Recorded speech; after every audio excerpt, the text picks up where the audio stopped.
Thank you, McGraw, for having us. You got it. You're the owner of what's your bed and breakfast? I own the Captain Wolt Inn in Hermann, Missouri, and unfortunately for me, the mayor moved in 3 years ago right behind us.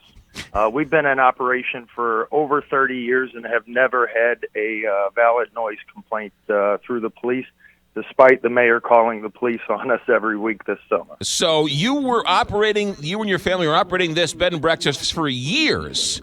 The mayor comes in, you continue to operate it in basically the same way, same fashion, same noise levels. Now he's upset, and you're claiming he wants to pass this law that is directed at your bed and breakfast? It is, and I do hope that all your listeners understand Hermann is a great town. There are 6 crabby people that live in town. They unfortunately live by me. One of them has become the mayor. So, it really is written specifically to target us. It does not cover the 4 other largest lodging providers because of the zoning. It does not cover the 3 loudest things in town, which would be the amphitheater, the beer garden, and one of the bars in town.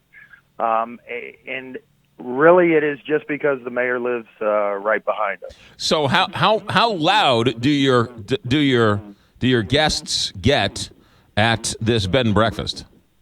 Well, thankfully, with technology today, I downloaded a decibel meter on my phone, and when the police show up, they used to just leave, so I started grabbing them and getting them to write a report. They've never registered louder than 65 decibels. For comparison, a lawnmower is 80 to 95 decibels, and some of the beer garden and the amphitheater have full bands with music in excess of 100 decibels. He also wants to ban tiki torches and Molotov cocktails. What kind of bed and breakfast are you running where you're lighting off Molotov cocktails? Well, and again, if you have somebody that's a little bit of a fascist, they try to scare people. The Molotov cocktails are a tiki torch that we have made for our property, just like a normal tiki torch. It has the fuel in it, but I have used wine bottles. Since we're in Hermann and it's a wine town, I've made homemade tiki torches that are just wine bottles that hold the fuel. And again, it's because I'm right behind the mayor. There's really not that many other people in town that have them. And most of my neighbors actually come over and enjoy our music. We do invite everybody in town when we have music. So again, Hermann is a great town and a great town to visit. There are 6 crabby people. I would just hope that anybody listening might spend the time to call our mayor and tell him that this would be a silly idea. How big is your bed and breakfast? Well, when I took over from my parents, they had 4 buildings. That was just 4 years ago. I now have 6 buildings. Our sales tax contribution has gone from $11,000 to over $44,000 this year. I have also created 5 jobs with a payroll of over about $125,000 a year. So in Hermann, people are saying we need more jobs, we need more businesses, and we need more young people to move into town. I am one of, if not the youngest B&B owner now. We have had great success because we are giving guests exactly what they want. We have lowered the age of the people coming here. So for the success of Hermann, this law would be awful. So how many rooms do you have on any given night?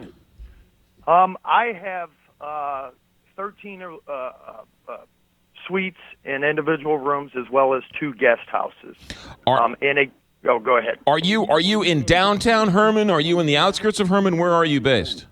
I am right in the historic district, and with this being a German community, it was set up with a European plan. It is set up, with retail spaces throughout town. Right. My street is zoned R2, which in Hermann is basically a commercial zoning in that it allows unoccupied guest houses and B&Bs. On my street, there are only 4 occupied buildings that do not have a business license.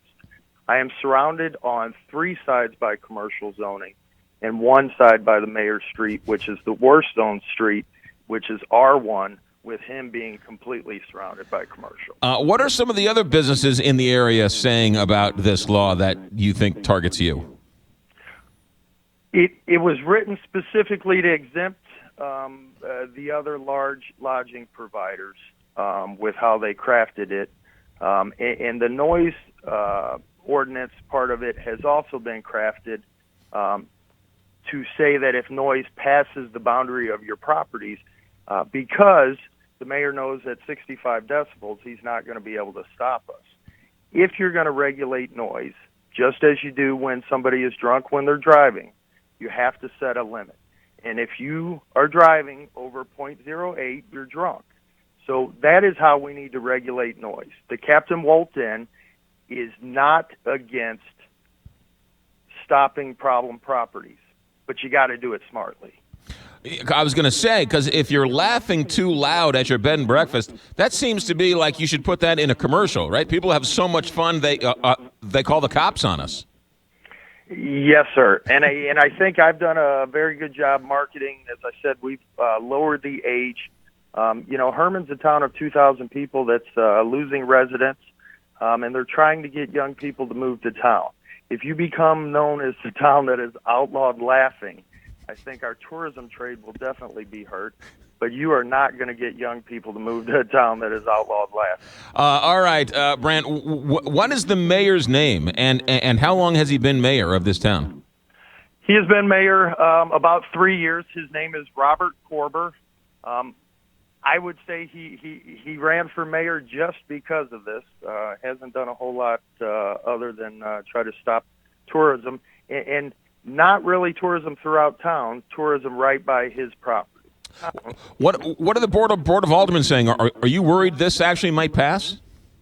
I'm pretty sure this will pass. We have 4 aldermen. We need 3 to vote against. We currently only have 1 that's going to vote against.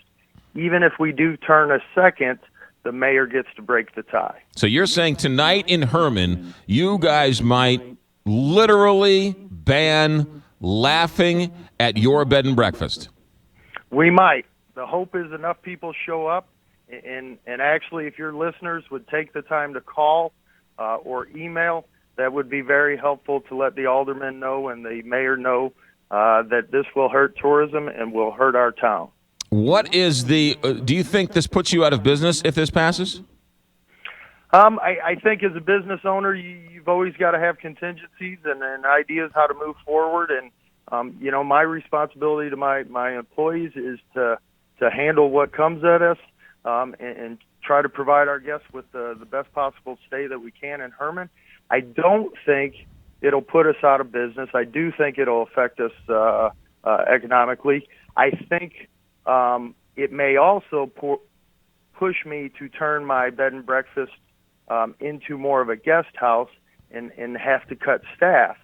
And again, in a town that is trying to create jobs, I don't understand why they're going against one of the largest employers.